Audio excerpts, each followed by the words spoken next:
Le président de la République, Abdelmadjid Tebboune, a prononcé son second discours sur l'état de la nation pour la deuxième année consécutive devant le Parlement réuni en congrès, le dimanche 29 décembre, au Palais des Nations à Club des Pins, situé sur la côte ouest d'Alger. Ce discours marque son premier adressé à la nation depuis son investiture, le 16e jour du mois de septembre, pour un second mandat présidentiel après avoir été réélu lors des élections présidentielles du 7e jour du même mois. Devant un Parlement en congrès, en présence des membres du gouvernement et de hauts cadres de l'État, Abdelmadjid Tebboune a exposé sa feuille de route pour son mandat courant de 2024 à 2029. Il a abordé longuement les relations mémorielles avec la France, évoqué l'affaire Boualem Sansal et réitéré son soutien aux causes sahraouies et palestiniennes. Le président Tebboune a articulé sa stratégie autour de trois axes principaux: le développement économique et la réduction des importations, le dialogue politique et les réformes, ainsi que la lutte contre la corruption, qu'il s'engage à poursuivre jusqu'au dernier souffle.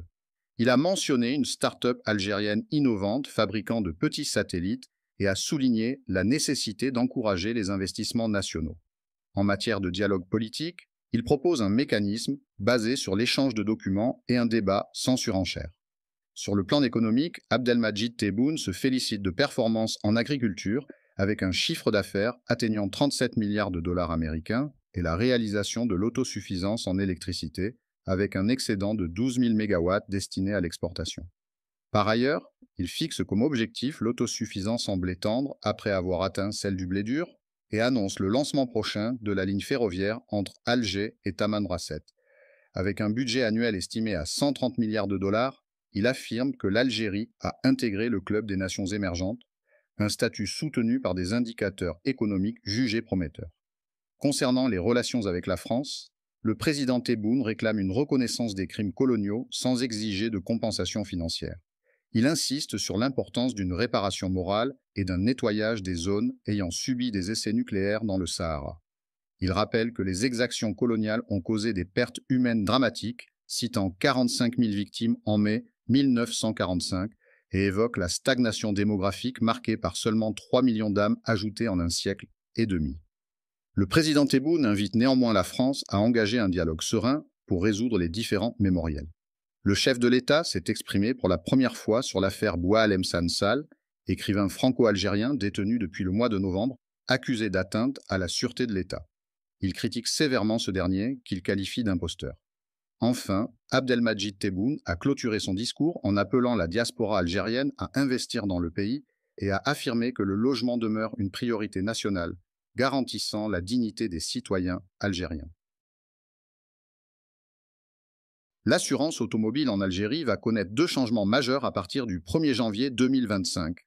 Le premier est lié au mode de paiement et le second concerne le tarif de la responsabilité civile RC, qui est une assurance obligatoire pour les automobilistes.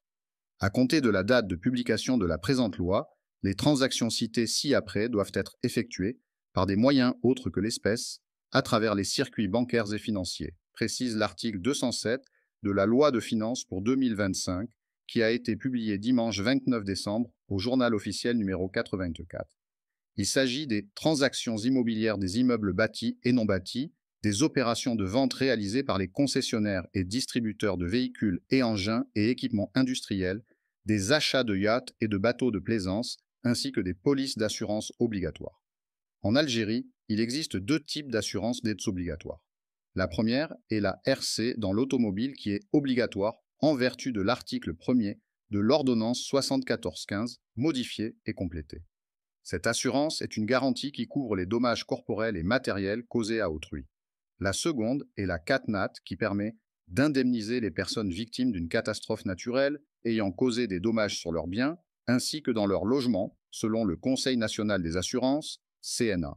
À partir du 1er janvier 2025, le paiement de la RC doit se faire uniquement par des moyens scripturaux, chèques, cartes bancaires, virements. Les espèces sont bannies. Pour les autres assurances automobiles comme la Tout-Risque, elle n'est pas obligatoire. Les assureurs algériens ne savent pas si son paiement doit se faire par des moyens scripturaux ou non. Ils attendent la publication des modalités d'application de l'article 207 de la loi de finances 2025 pour être fixé. Le second changement important qui va toucher l'assurance automobile en Algérie à partir du 1er janvier 2025 et la hausse du tarif de la RC automobile. Cette hausse, qui a été longtemps réclamée par les assureurs, a été annoncée dimanche 29 décembre par l'Union algérienne des sociétés d'assurance et de réassurance, UAR, dans un communiqué. Elle se fera en 2 étapes, 15% à compter du 1er janvier 2025 et 15% à partir du 1er juillet 2025, a précisé l'UAR. En tout, la RC automobile va augmenter d'un peu plus de 30% en 2025 par rapport à son tarif actuel. Cette augmentation ne va pas impacter lourdement le portefeuille des automobilistes algériens. Le tarif de la RC auto en Algérie est l'un des plus bas au monde. En moyenne, il est de 2140 dinars par véhicule et par an, quel que soit le prix de ce dernier. Pour un automobiliste qui a l'habitude d'assurer son véhicule en RC uniquement pour 2000 dinars par an, son contrat passera à 2300 dinars à partir du 1er janvier 2025 et à 2645 dinars dans une seconde étape le 1er juillet 2025. Selon nos sources, les assureurs ont demandé une hausse de 300% pour équilibrer cette branche qui est, selon eux, déficitaire, en raison de la hausse des prix des véhicules et des pièces de rechange, ainsi que la hausse des accidents de la route. L'UAR a justifié cette augmentation par la hausse significative des indemnisations dues aux accidents de la circulation ces derniers exercices, ainsi que le déficit structurel de la garantie obligatoire RC automobile qui dure depuis plusieurs années. Elle a ajouté que les indemnisations versées dépassent largement les primes collectées, ce qui créait un déséquilibre financier durable.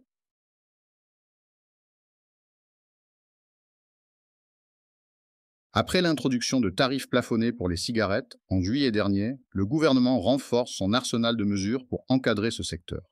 Une récente décision, publiée dans le journal officiel numéro 84, impose désormais des règles strictes aux distributeurs de tabac, avec une ambition claire, mettre de l'ordre dans ce marché. Dorénavant, les distributeurs devront obtenir un agrément officiel, délivré par la Direction générale des impôts, pour exercer leur activité. Ce document, soumis à des conditions précises définies par un cahier des charges, vise à garantir une gestion rigoureuse et une traçabilité totale des produits tabagiques.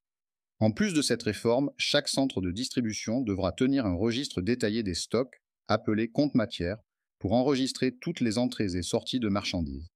Ce registre, clôturé chaque année au 31 décembre, permettra de suivre avec précision les flux de produits et de prévenir tout détournement. En effet, ces nouvelles réformes interviennent dans un contexte marqué par la présence de nombreuses marques de cigarettes sur les étals des buralistes vendues illégalement. De plus, ces nouvelles règles permettront d'empêcher la circulation de marques de cigarettes de provenance inconnue. L'exercice de l'activité de distribution de tabac est subordonné à l'obtention d'un agrément délivré par le directeur général des impôts après souscription à un cahier des charges. Les modalités pour la délivrance de l'agrément de distributeur de tabac ainsi que les termes du cahier des charges sont fixés par arrêté du ministre chargé des Finances. Lit-on dans l'article 72 du journal officiel numéro 84. De plus, le texte précise que les distributeurs doivent fournir un état trimestriel détaillé, au plus tard le 20 du mois qui suit chaque trimestre civil.